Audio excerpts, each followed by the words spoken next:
Essa vez agora é a 458. O espírito que assiste friamente a um combate como espectador testemunha a separação entre a alma e o corpo e como esse fenômeno se apresenta a ele. Aí os espíritos dão a seguinte resposta: há mortes realmente instantâneas. Na maioria das vezes, o espírito cujo corpo foi mortalmente ferido não tem consciência disso. E no mesmo instante que ocorre.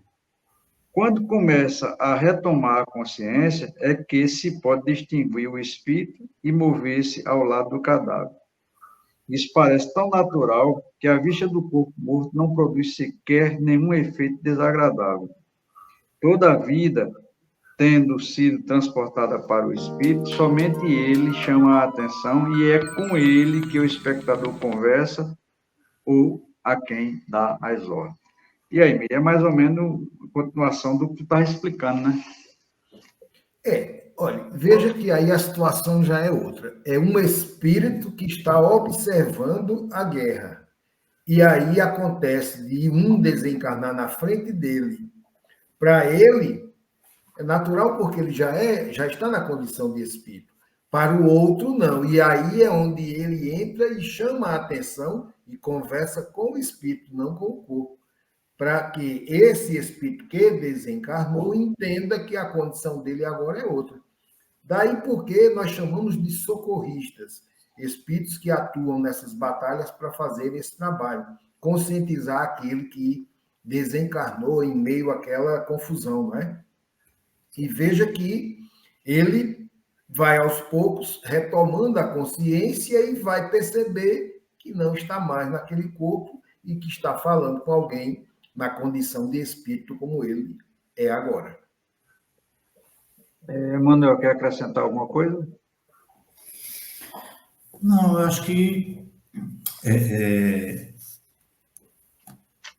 tem um filme, se eu não me engano, é chamado E a Vida Continua. E aí tem uma história de família, né, de desencarnes ali e tal. E é interessante porque a menina do filme, a atriz principal, né, e o outro rapaz, eles desencarnam no hospital na hora que eles estão numa cirurgia. E o entendimento deles do desencarne é muito interessante, porque ela acredita que está no hospital ainda, e ela é recebida como se fosse no hospital ainda. E aos poucos ela vai reconhecendo que não está mais dentro de um corpo carnal. Então, assim, esse reconhecimento, esses espíritos socorristas que estão ali por perto, a mobilização que existe no mundo espiritual para enviar espíritos socorristas a esses combates, é exatamente por isso, para essa contribuição, essa ajuda. Porque, primeiro, na hora de um desencarne, ele não vai ter consciência do que aconteceu, mas ele vai ver o corpo dele ali, estirado, ele vai ver que não é mais ele. Ele vai ver que tem irmãos que conversam com ele, tem irmãos que não estão mais percebendo ele. A mesma coisa que acontecia com a menina do desencarne, né? Ela tinha pessoas que ela conseguia conversar e tinha outros que ela não conseguia conversar. O próprio Nosso Lar, segunda edição, de André Luiz, mostra muito isso.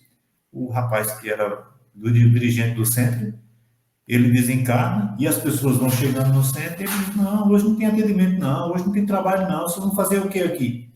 E de repente, quando ele sobe, ele percebe que as pessoas estão velando o corpo dele e ele tem a consciência que ele desencarnou. Então, acho que a espiritualidade, ela nunca nos desampara. É bom a gente entender isso. Nunca vamos estar sozinhos.